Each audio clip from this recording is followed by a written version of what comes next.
امام نے جب وہ خطبہ دیا وہ خطبہ بھی طویل ہے، لیکن امام علی مقام، امام عرش مقام سامنے آئے، اور آنے کے بعد ان ظالموں نے بڑے بڑے پہلوانوں کو بچا کر کے رکھا ہوا تھا، اور پھر ان ظالموں نے ان پہلوانوں کو لایا، امام نے سب سے مقابلہ کیا، تھک چکے تھے، ہارے نہیں تھے، امام نے جو ہے وہ سب کا مقابلہ کیا۔ حالانکہ سوچو ذہن پہ کتنا دباؤ ہوگا، تھوڑی دیر غور کرو، سوچو ذہن پہ کتنا دباؤ ہوگا۔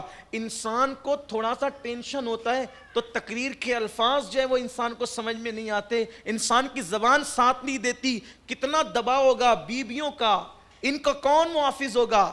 بیویاں چھوڑ کے جا رہے ہیں، پورا قافلہ ہے، خواتین اور بچے رہ گئے، کوئی نہیں بچا ہے، ان کا کیا ہوگا؟ یہ مدینے تک کیسے جائیں گے؟ اور پھر علی اکبر جیسا شہزادہ، قاسم جیسا بھتیجا، اون و محمد جیسے بھانجے، اور جناب عباس جیسا بھائی، اس طریقے سے گویا کہ پورا قافلہ لٹ گیا ہے۔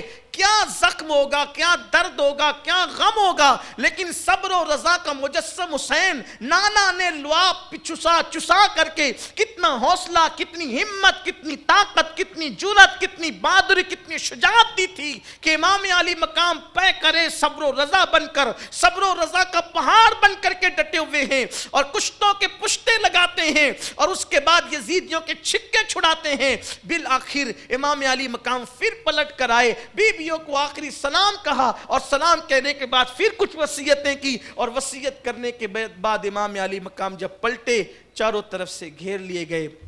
ابن جریر طبری کہتے ہیں 72 یا 73 زخم امام علی مقام کے جسم پر تھے، اور حضرت امام محمد باقر جو امام زین العابدین کے بیٹے ہیں، وہ فرماتے ہیں کہ جب میں نے اپنے دادا امام حسین کا وہ پیرہن دیکھا جو شہادت کے وقت جسم پر تھا، تو اس میں تیروں اور تلواروں کے 300 سوراخ موجود تھے۔ یہ روایت بھی موجود ہے کتابوں کے اندر۔ تو اور ایک تیر امام علی مقام، امام عرش مقام علی جد علیہ السلام کی پیشانی پر لگا، پیشانی پر تیر لگا، پورا وضو چھلنی تھا، خون سے لہو لہان تھے، اور گویا کہ آج میدان کربلا میں استاد زمن نے بڑا خوبصورت نقشہ کھینچا ہے۔ کہتے ہیں فرشتوں کا تانتا ایسے بن گیا تھا کہ افق کربلا بھر گئی تھی۔ آج رسول اللہ بھی موجود تھے، جسے پالا تھا، کندھوں پہ بٹھایا تھا، جس کے لیے سجدے طویل کیے تھے، وہ کیسے امتحان دیتا ہے۔ حضور بھی امتحان دیکھنے آئے تھے، علی مرتضیٰ بھی تھے، سیدہ فاطمہ بھی تھی، ارواح انبیاء بھی تھی، ارواح صالحین بھی تھی، سب دیکھ رہے تھے نبی کا نواسہ کس شان سے امتحان دیتا ہے۔ حسین آج اپنے امتحان میں کامیاب تھے۔ امام علی مقام علی جد علیہ السلام نے زخموں کے گجرے پہنے تھے، اور خون کا صحرا سجایا تھا، خون کا صحرا سجایا، زخموں کے گجرے پہنے، اور جیسے ہی سواری سے آپ نیچے آئے، مدینے کی طرف رخ کر کے کہا یا رسول اللہ، جو آپ سے وعدہ کیا تھا وہ وفا کر دیا، جو آپ سے وعدہ کیا، نانا جان جو آپ سے وعدہ کیا تھا آج وہ وفا کر دیا ہے۔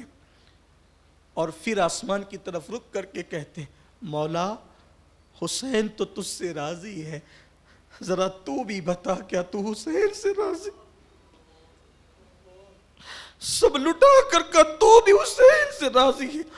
امام علی مقام نے یہ کہا، اور یہ کہنے کے بعد جو ہے آپ نے اپنے گھٹنے زمین پر ٹیک دیے، اور وہ زخمی پیشانی جس پر تیر لگا ہوا تھا، امام نے سر سجدے میں رکھا، حالت سجدہ میں سر رکھا۔ ایک بدبخت آیا، اور اس نے جیسے ہی امام کی گردن پر جو ہے وہ تلوار مارنی چاہیے، ہاتھ کانپ گئے اس کے۔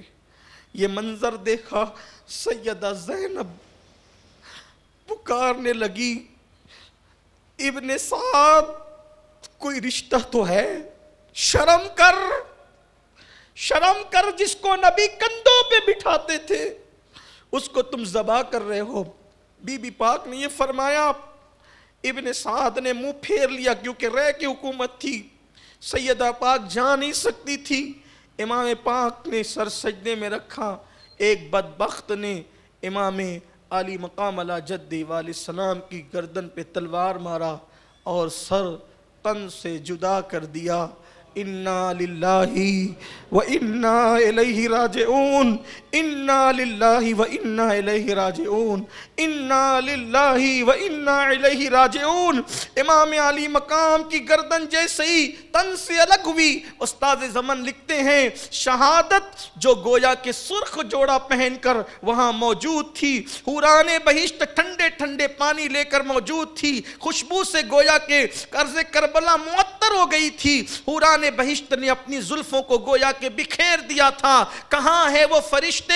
استاد زمن کہتے کہاں ہے وہ فرشتے جو انسان کی پیدائش پر چوں چرا کرتے تھے؟ آج وہ کربلا میں آ کے حضرت انسان کی یہ قربانی دیکھ کر انی عالم و ما لا تعلمون کا راز سمجھ لیں، اس کی تفسیر دیکھ لیں، اور پھر امام علی مقام شہید ہو گئے۔ کہتے ہیں جیسے ہی امام شہید ہوئے آسمان سیاہ ہو گیا، سورج کو گہن لگ گیا۔ حالانکہ سورج کو گہن لگنا کسی کی موت و حیات سے اس کا تعلق نہیں، لیکن اللہ پاک، امام سیوطی لکھتے ہیں اللہ پاک جب اپنے جلال کا اور غضب کا اظہار کرتا ہے تو سورج کو گہن لگ جاتا ہے۔ سورج کو گہن لگ گیا، دن میں تارے نظر آنے لگے۔